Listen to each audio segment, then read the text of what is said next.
नमस्कार। बिहार विधानसभा चुनाव के पहले देश की राजनीति धीरे धीरे साफ होती जा रही है। एक तरफ जहां ऑपरेशन सिंदूर के विराम के बाद सत्तारूढ़ दल एनडीए अलायंस नरेंद्र मोदी और सरकार की सफलता का सेहरा आर्मी को तो दे ही रहे हैं, लेकिन नरेंद्र मोदी के दृढ़ नेतृत्व डिसाइसिव पर्सनालिटी को दे रहे हैं। 3.5 दशक का अनुभव, बेलगाम सवालों का जवाब जो नहीं है किसी के पास। वासेंद्र मिश्र के साथ देखिए संवाद। और मान रहे हैं कि नरेंद्र मोदी के कुशल नेतृत्व में ही भारतीय सेना ने ऑपरेशन सिंदूर को अंजाम दिया और ऑपरेशन सिंदूर में आशातीत कामयाबी हासिल की और सीमा पार पाकिस्तान में छिपे आतंकी ठिकानों को नेस्तनाबूद करने में ऐतिहासिक कामयाबी हासिल की। लेकिन भारत की विपक्षी पार्टियां, खासतौर से कांग्रेस पार्टी, भारतीय जनता पार्टी और नरेंद्र मोदी को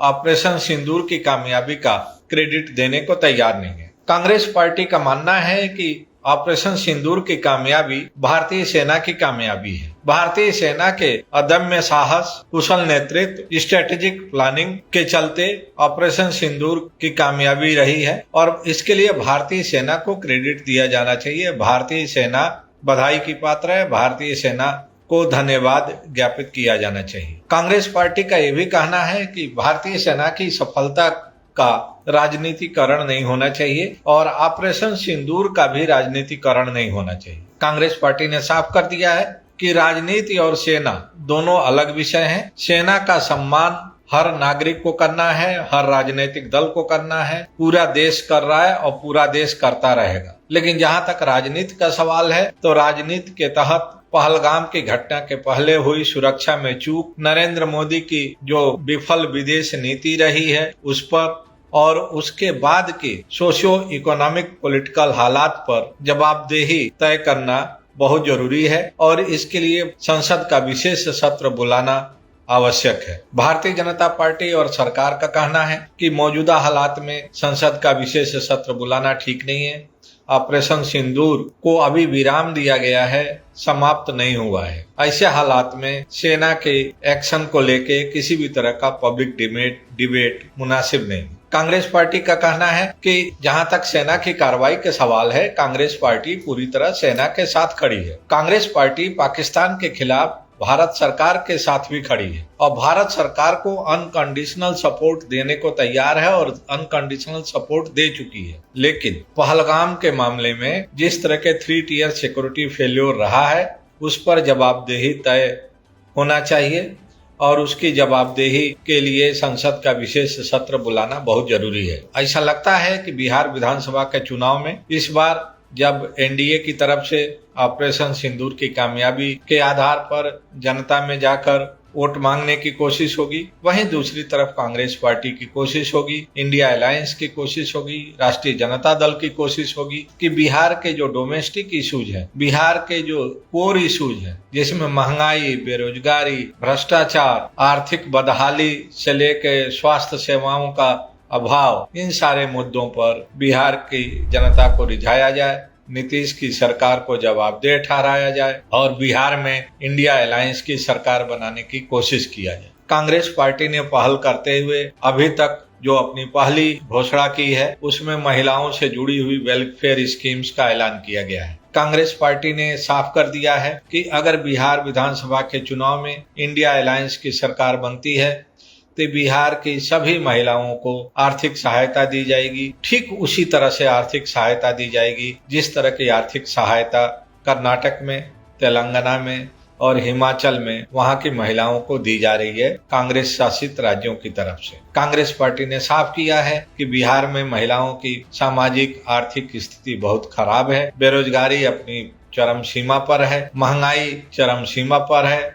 कानून व्यवस्था की स्थिति ठीक नहीं है, स्वास्थ्य सेवाएं पूरी तरह से ध्वस्त हो चुकी हैं। कांग्रेस पार्टी और राष्ट्रीय जनता दल गठबंधन आने वाले विधानसभा चुनाव में इन मुद्दों को लेकर जनता के बीच में जाएगा। कांग्रेस पार्टी का ये भी कहना है कि भारतीय जनता पार्टी का आईटी सेल जहां एक तरफ कांग्रेस नेता राहुल गांधी की छवि खराब करने में जुटा हुआ है, उनके चेहरे के साथ पाकिस्तानी आर्मी चीफ का चेहरा जोड़कर उनका कैरेक्टर असैसिनेशन करने की कोशिश हो रही है। वहीं दूसरी तरफ पहलगाम की घटना से पहले हुई सुरक्षा में चूक जैसे महत्वपूर्ण मुद्दों पर जवाबदेही तय करने से मौजूदा सरकार बच रही है। अगर समय रहते सुरक्षा के चाक चौबंद इंतजाम हुए होते तो शायद पहलगाम की घटना को टाला जा सकता था, 26 निर्दोष लोगों की जान बचाई जा सकती।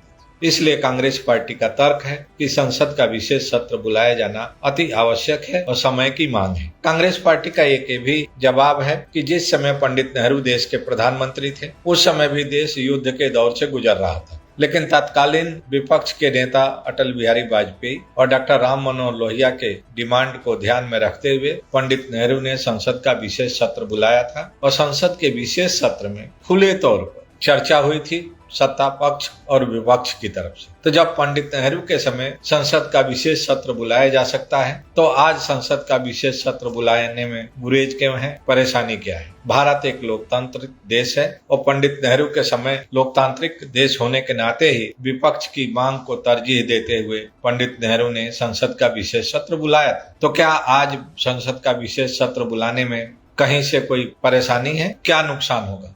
क्या जवाबदेही नहीं तय होनी चाहिए? क्या सुरक्षा एजेंसियों की जो विफलता रही है कश्मीर में उस पर चर्चा नहीं होनी चाहिए? कांग्रेस पार्टी बार बार इस बात को दोहरा रही है कि जहां देश का सवाल है, जहां सेना का सवाल है, कांग्रेस पार्टी सरकार के साथ है, सेना के साथ है। कांग्रेस पार्टी ने ये भी साफ किया है कि जब ऑल पार्टी डेलीगेशन भेजने की बात थी तो कांग्रेस पार्टी सरकार के साथ खड़ी है। कांग्रेस के तमाम सीनियर अनुभवी नेता ऑल पार्टी डेलीगेशन में शामिल हैं और दुनिया के अलग अलग मुल्कों में जाकर भारत का स्टैंड देश के दुनिया के सामने रखने के लिए प्रयासरत है। लेकिन जब डोमेस्टिक पॉलिटिक्स की बात आती है तो डोमेस्टिक पॉलिटिक्स को सेना से अलग रख के देखा जाना चाहिए, सेना की कार्रवाई से अलग रख के देखना चाहिए और सेना और डोमेस्टिक पॉलिटिक्स को एक में मिक्सअप नहीं करना चाहिए। कांग्रेस पार्टी ने प्रधानमंत्री के फोटो को रेल टिकट पर छापने की कार्रवाई का भी विरोध किया है। उनका कहना है कि अच्छा होता अगर रेलवे की टिकट पर सेना की तस्वीर होती, सेनाध्यक्षों की तस्वीर होती, बजाय कि देश के प्रधानमंत्री की तस्वीर छापने की। क्रेडिट सेना को देना चाहिए।